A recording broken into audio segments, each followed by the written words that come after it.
Hello po! This is another super rush setup again. Kasabay ng Jollibee setup namin kanina na kanina lang din isinet up, and from Ma'am George also. Pero ito ay para bukas pa naman. Di ko na din sana i-go dahil tatlo na yung para bukas namin. Kaya kung pwede iset up ng gabi ay kukunin ko. And ayan, dahil pwede naman daw iset up, isinet up na nga din namin ngayon, and first setup nga namin ito for tomorrow. Located nga lang pala ito sa Pulong Bulu and sa house lang ginanap. Dalawa nga lang kami na kapatid ko ang nag-set up since backdrop lang naman.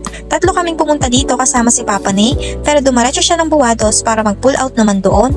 Oras na nga nito and kere lang at buti mabait si nanay na may-ari netong napakagandang bahay. Nagkaberya pa nga kami kasi wala pala kaming dalang balloon pump. Ay nako, katapos namin magkabit ng pangalan nung maglolobo na dapat ako, ayun walang balloon pump sa toolbox. Rush din yung pangalan, buti at 3 letters lang. Ang galing. And ayun nga, kinontak ko agad si Papa kung asa bahay na iwan yung balloon pump na isa namin, pero wala daw. Sa setup pala namin kanina sa Jollibee na iwan yung balloon pump na ginamit namin doon. Nagpadala na lang nga ako kay Papa para di na kami umuwi. Kinabit lang namin muna yung mga bulaklak then nagpaalam kaming lumabas para antayin si Papa. Buti at nasa mood si Papa at di kami napagalitan. Di kasi na-check na wala palang balloon pump yung toolbox namin. Buti na lang din talaga ay super bait ng mga tao sa bahay na pinagsetapan namin na to. Pati mga katulong ay super babait at super maasikaso din.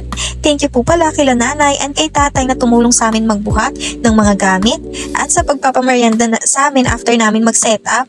Usually kapag may mga edad na nagiging masungit na, pero sila nanay dito ay super bait at super approachable. Nakakwentuhan pa nga namin about dito sa bahay nila. Napaka-antigo at tagal na pala nito. And disenyo pa ng tatay mismo ni nanay, kaya ni minsan daw ay walang pinabago at nirenovate dito sa bahay nila para ma-preserve daw mismo ang dating design nito mula noon. And ayun, after namin dito ng kapatid ko ay bumalik na kaming Jollibee for pull out na ng mga gamit and para kuhanin din yung balloon pump na naiwan namin. Buti at sila Ma'am George ang cater, kaya naitabi nila nung nag-chat ako. Thank you po! And here's the final look po. Surprise pala ito para sa celebrant.